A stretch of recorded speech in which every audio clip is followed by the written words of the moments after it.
Hello everybody, Flik here and welcome to Let's Chat, my weekly vlog series posted every Monday at lunchtime if you're in the UK. And I apologise in advance for the horrible wound on my lower lip. I cut myself while shaving last night. I guess that goes in the list for reasons not to shave and to have a beard, if nothing else. Anyway, I'm recording this on a day where I'm also dog sitting, so I may have to see to some dog related fighting if I hear my dogs getting up to something, although Maya was actually right behind me on the floor, so if I moved my chair back I'd accidentally hit her, but she's moved out to the door now. But anyway, she likes guarding me, I guess, while my sister's dog is here. I guess it's more like staking a claim. It's like, you're not allowed up here, dog. This is my human. You don't get it. So you may hear fighting, I may have to do like a cut, etc. If I do, that's the reason why. Anyway, we're going to go through the comments on last week's Let's Chat, which I have up now, and that'll make my face look incredibly pale, as per usual. I also have one thing to show off, which I guess I can start with, although first of all, to cover what I was talking about last time, about a potential move. It fell through because the landlord was not willing to take on a new tenant after my sister moves out. They are wanting to simply sell the property, which isn't viable for me, so that plan sadly got scuppered. Is that the word I'm looking for? Probably. Before I get into the comments, I'm also posting this on the day where all of a sudden, actually, Scholar of the First Sin got released on Steam, before the consoles as well actually. So it's out, it just appeared on Steam, wasn't even pre-order, it's just there. So Rory and I have it, and later on tonight, as in the night I'm recording this, we're going to start recording it. And if you haven't heard, the way I'm going to do it, because I've got too many series right now, I've got Bloodborne, Monster Hunter, Rebirth, and now Scholar of the First Sin, as well as all the other stuff I do, like Let's Look At, so indie games, etc.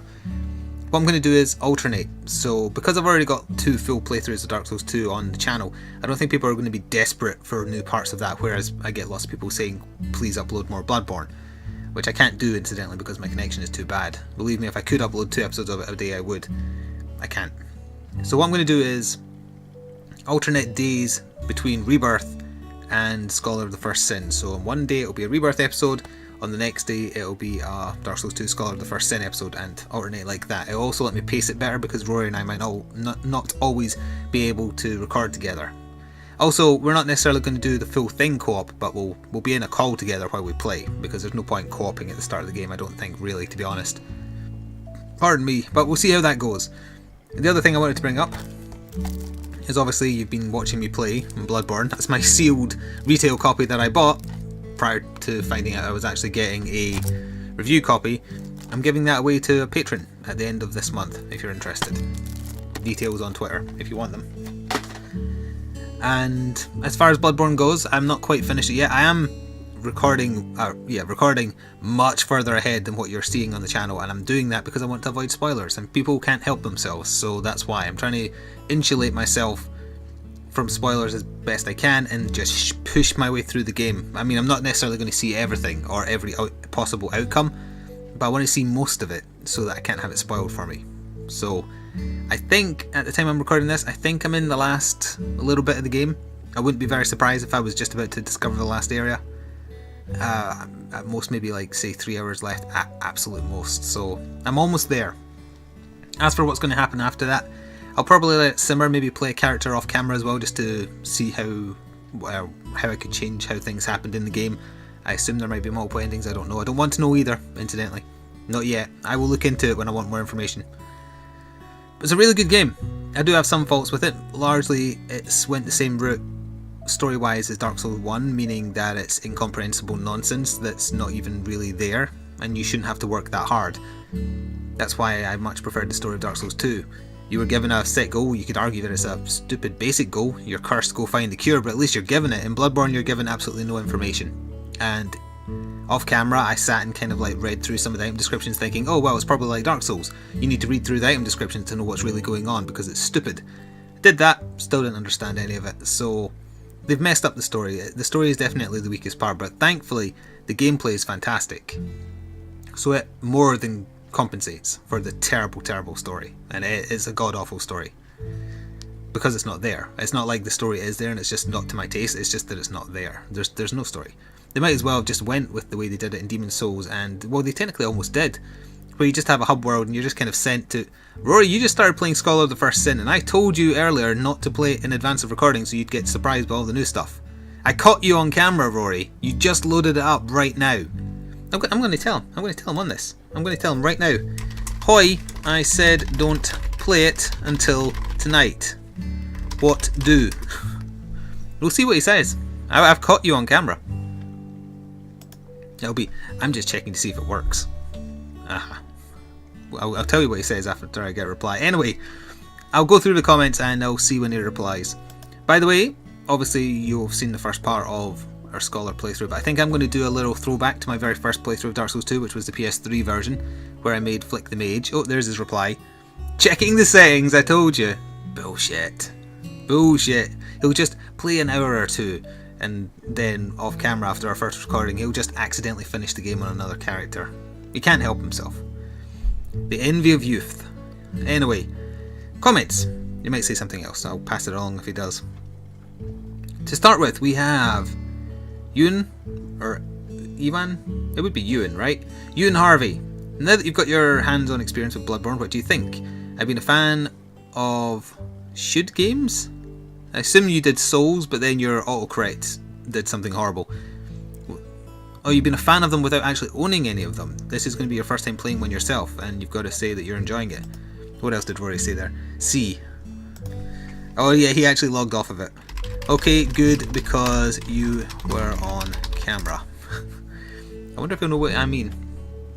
Well, as I say, Bloodborne is a fantastic game to play. I love the gameplay, I love the atmosphere, and I love what they were trying to go for. The weakest point is definitely the story, and if you want it to be very, very nitpicky, the frame rate stutters every so often. Not to the extent Final Fantasy 15 did, but you notice it. In fact, one boss in particular has an attack that makes the FPS drop down to like 3. That's a shame.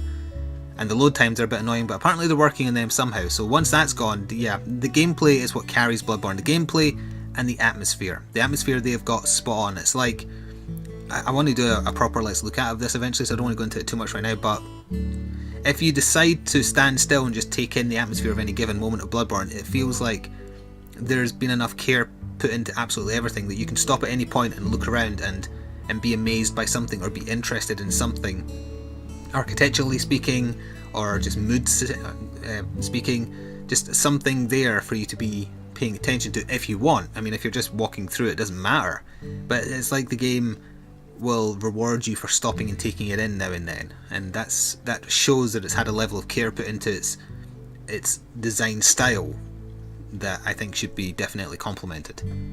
And Rory said nothing else other than lol, so... Oh no, he did actually, he did Corpus Emote. He and CR have been spamming that at me every time they play Warframe, thinking foolishly that will make me play it again.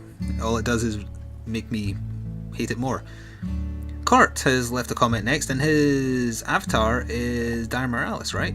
I recognised that from the one time I fought it in 3U. He says he's been playing a bit of Bloodborne himself. For some reason he doesn't like it as much as what? I just don't get the same feeling from it. So one of the Dark Souls games presumably. Its playstyle is more like what I normally use, so I thought I'd like it more as I never used a shield and parried anything, but in Bloodborne I just feel it's too easy. I'm glad see, this is what I'm talking about. Some people can't help themselves. He's just read out a boss name that, as far as my published videos, I haven't fought yet. But luckily off camera I have. I'm not going to read it out for spoilers' sake, but he only just got past boss, but I haven't liked any bosses up to this point. Previous boss is fun the first 2 phases, but boring the last part. Never thought I'd find a Souls-like game I don't want to return to. Oh, you haven't read more button. Also, I hate Red Kezu. It kicked my ass as a gunner. I miss Giganox. I loved Giggy. No. No. But as for not liking the game, I disagree. The bosses in particular are varied. I like the variety, I suppose I could say. The first few, I will agree that they're all kind of just like, they're just big and they're going to come at you. But later on, there's quite a few boss fights where there's not tricks to it per se, but there's mechanics, and you have to get used to the mechanics. And sometimes they can surprise you, yes. Other times it's more interesting ways to fight. I like that they put a little bit of care into some of the boss fights. Like the most recent one I did, as far as my recording, was unlike any other boss in the game because there technically wasn't really much fighting to it. And I don't want to go into more details than that. You'll see when the video eventually comes out in part like 24 or something. But anyway, I mean, if it's not your thing, it's not your thing. That's fine. I do disagree about the bosses though. I find the bosses quite exhilarating. Although if you actually do get the timing down right so that you can just parry them all the time, I would say that most of the bosses could be quite easy. I watched Maz kill the beast that you mentioned in particular using nothing but parries, and it made it look embarrassingly easy compared to the struggle I had with it, put it that way. Anyway, next, Toby Jones, a beard will go with the accent. That's racially stereotyping Scottish people if they have beard. Well, actually, yeah, it's kind of true though, isn't it? Is it? No, I don't agree. Kilts are like stereotypically Scottish, being called Angus, being ginger. I don't think beards are a stereotype people associate with us, really, is it? If it is, then it's not a true one. But anyway, Afterburn Burnington Afterburn 1000 says the OBS Elgato issues have actually been patched now. I did notice there was an OBS patch, but I haven't tested it to make sure. I realise this doesn't matter much to Flik at the moment, but I figured I would keep people up to date. That's good. Alright, well now I've passed it along, so now everybody knows. Apparently it has fixed it was a clipping issue with any PS4 game streaming to the Elgato, streaming to OBS. But it was OBS doing it, not the Elgato. Xavier Mono, as hectic as your life sounds right now, at least you aren't struggling to find games to play. This is true, especially if they're going to run into summer when it's going to be dead. Hope all goes well with moving or not moving. My life is kind of hectic right now too, so you're not alone. Yeah, everybody has their own crap to deal with, don't they? Life as an adult. Weird musician. I can never say that properly with my accent. Weird musician. If you could have 2 superpowers, what would they be? I would pick super speed and super strength. Yeah, I bet a stereotypical one is like the power of flight, but nah, it's too stereotypical. Spherical Cube says, good to hear the Monster Hunter videos are drawing a decent number of views, comparatively speaking, yes. Even though I don't watch them personally. Why not? Hopefully the Bloodborne playthrough will do the same. It is, pretty much actually, yeah. I for one am quite enjoying it. Quick 40k question. What's your opinion on the new Adeptus Mechanicus releases? I quite like them so far. I quite like the look of the models, but I have too many armies already and not enough time to actually do anything with them. I haven't painted anything for a long time because I just haven't had the time. But yeah, I like the design of the models. I don't even know if they're a full codec release or just a sub-codec that can be used by a few different armies, but I had a look at the new models that are coming in the first release, and yeah, I like the look of them. They looked interesting anyway. Grinning Owl is the next comment, and he's left a long one, so hang on, here we go. Oh, by the way, I know it's the first chat of the month, but Patreon shoutouts will be next week. I have to make sure everything goes through so I know who actually did donate and who didn't. Those international barriers and differences in food norms, am I right? Maybe? Oh, you're talking about s'mores. Generally s'mores, the word's lost all meaning at this point, are made with Hershey bars. We don't have those in Scotland, that's what you asked, but we do have them in supermarkets because they import them from the US. By and large, American chocolate that I've tried is god-awful compared to European chocolate. However, I do actually like Hershey's stuff that has the peanut butter. But their bog standard milk chocolate is horrible. Like really, really bad. Oh, you actually just said that. Yeah, they taste god-awful. Yeah, I don't know what's different about American chocolate to European chocolate, but it is just terrible by comparison. Absolutely terrible. The chocolate in those Pop-Tarts is a kind of milk chocolate, so essentially high-grade chocolate cut with milk and butter. Okay. So, my question. Maya is no longer a wonder dog. It said she has to be one of the following. A tiny Titsacabra, a tiny Celtis Queen, a tiny young Cuckoo, or a tiny Baleful Giganox. You really expect me to pick a Baleful Giganox? You're insane. I would prefer that she was a tiny Titsacabra, because then she'd be armoured and threatening. And I'd have a guard bullfrog. Maybe. We're on to the last 5 comments or so, and yeah, it might be a bit of a quick one this week. That's fine, it gives me more time to record Bloodborne. I am genuinely addicted to it, so for any complaint I do make, keep in mind, I've been playing it non-stop, pretty much. It's been eating into all my recording time as a result, and I'm still liking it, so... Although I do have some other issues with stuff towards the end of the game, with the difficulty going kind of like that. That's what happens to the difficulty. I was expecting it though, so I don't think I'd be as off-put as some other people. Anyway, as I was saying, Fraser River for the first time in a long time actually. Hey Flik, good to see your channel is going well. My life got pretty... See, I told you, everyone's life gets pretty busy. My life got pretty busy for a while, which didn't leave me much time for video games or YouTube in general, and as a result I have an unopened copy of Monster Hunter 4 Ultimate, I would really like to start playing, so before I dive into 60 plus Monster Hunter 4 videos you have up, my question is, how are you enjoying it? What's your weapon of choice? Is it still longsword? And someone answered on my behalf, Red answered, saying no, it's Insect Glaive, so I will turn up both your comments. Monster Hunter 4 Ultimate is very, very good. It's definitely better than 3 Ultimate in almost every way, basically. More monsters, more variety, better combat. Visuals is the only thing it's not as good at. That's it. Just visuals. So yes, it's great. My weapon of choice has been Insect Glaive, as it was pointed out, although I've kind of been slipping back into Gunlands because I keep on using it during like the co-op nights, and I used it for so long in 3 Ultimate that it's just kind of, I like going back to it now and then. So I'm trying to make sure that I've got a general Insect Glaive / longsword sometimes armor, and then I also want to try and have a Gunlance / Charge Blade set. That's what I'm going to try and do throughout high rank, which is what I'm into now.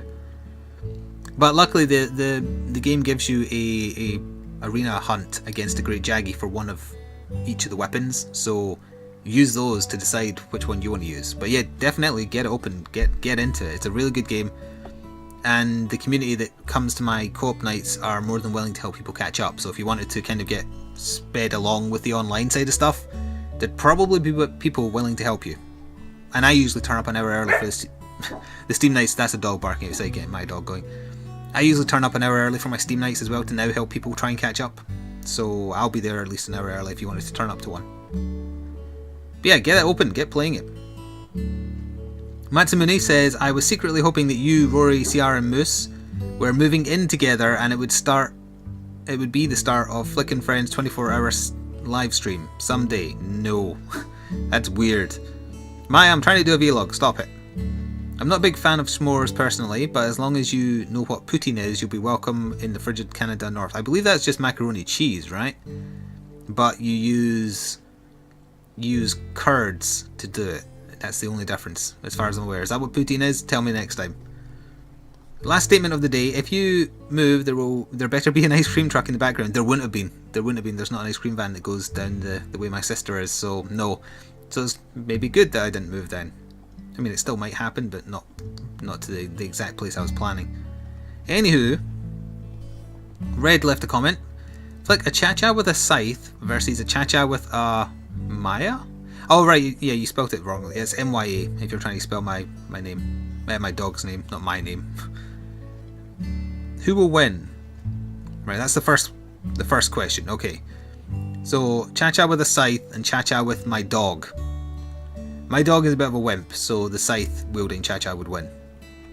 What do you think is the most memorable moment you've had since starting your YouTube channel?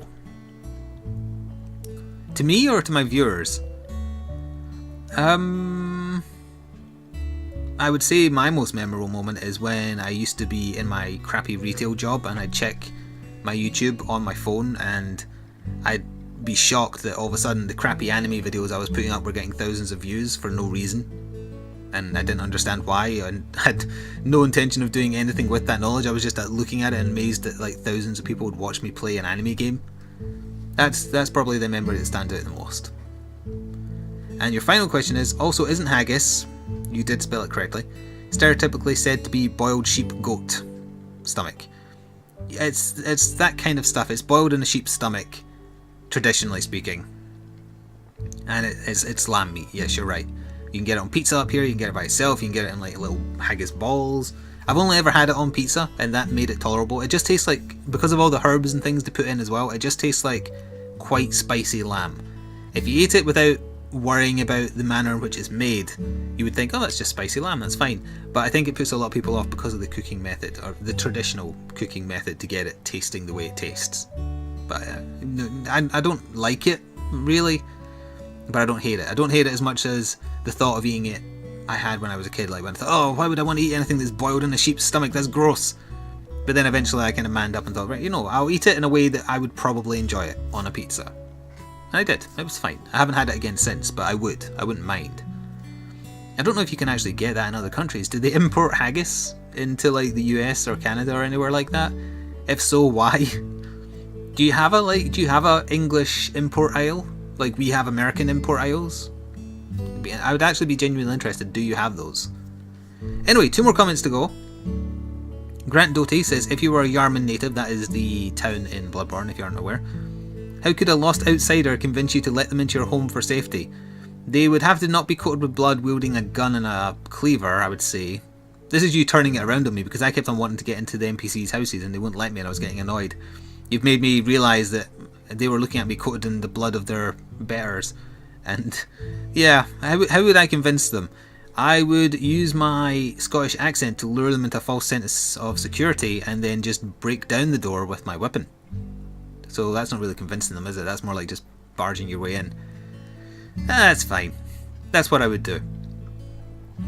And the final comment is from Reaper saying he hopes the move goes well if you decide to move. Well, I didn't really have a choice, sadly. Bloodborne is awesome. What would you say is your biggest reason? What would you say is the biggest reason you die in it so far? Well, learning the bosses gets me killed sometimes. There's a few bosses I've killed first try, which one in particular I'm very proud of actually. I can't wait till that's live. But most of the time I do die, say, at least once when I try and feel out how a boss is supposed to be killed. As far as non-boss fights, I would say the reason I die against normal stuff is if I get lazy and just hit and keep hitting even if the enemy hits me, because normally all the enemies' combos are designed so that if they hit you once, they assume that you're going to be pissed and try and hit back because you get health back, so they hit fast like a few more times and that would kill you. It's strange. The game wants you to play aggressively and if you get hit to keep on just striking because you'll get your health back. At the same time though, they design the enemies such that if you try and just hit through the damage they've dealt, they'll hit you more for more. So it's almost like that mechanic is to lure you into getting hurt more. I'm not sure if that's on purpose or not, or maybe just a bit of a fault in the way they've designed the game and how enemies attack you. But I'm not sure. These are all wee thoughts I give when I'm ready to do a Let's Look At, and I'd rather finish the game first, so I'm waiting until I do that at least once. Maya, don't clean yourself when you're next to me. Oi! Oi! I'm pausing a vlog right now to look at you, stare at you, and say don't do that. That's a gross sound. She looked at me, and she kind of looked away like that, like sheepishly, like, oh, he's on to me. Now she's listening about where my sister's dog is, I think. Where's Kira? Are you gonna go get her? Go teach her the lesson, go teach her who the boss is in this house. She's just sitting there. Apparently I have one new comment, so I'm just going to make sure it's not on this video in case it's a late comment. It is not. It's on my Let's Look At Dark Souls 2 Scholar of the First Sin. So that's where we're going to end off. I hope you're enjoying all the current series. I've got so many running now that hopefully there's something for everybody. And I will try and keep up this rate of uploading as best as I'm able. It's very hard. Now I'm back up to like my connection being crushed because Bloodborne episodes are big and Dark Souls 2 episodes will probably be big because they were back when we did the other playthroughs as well. But anyway, I hope you're enjoying the content. As I said, if you're interested in winning a copy of Bloodborne, I'm giving that away to a patron at the end of this month. You have to wait obviously because it'll need to be into the next month when I see who donated and who didn't. But that's an option if you're interested. It's region free, although if they ever did release DLC, I believe that is region locked, but I'm not sure. Maya, that's distracting. Just scratching her ear. Anyway, I'm going to go now and tell my dog to stop scratching her ear. Hope you enjoyed. See you again next week, and ta-ta for now.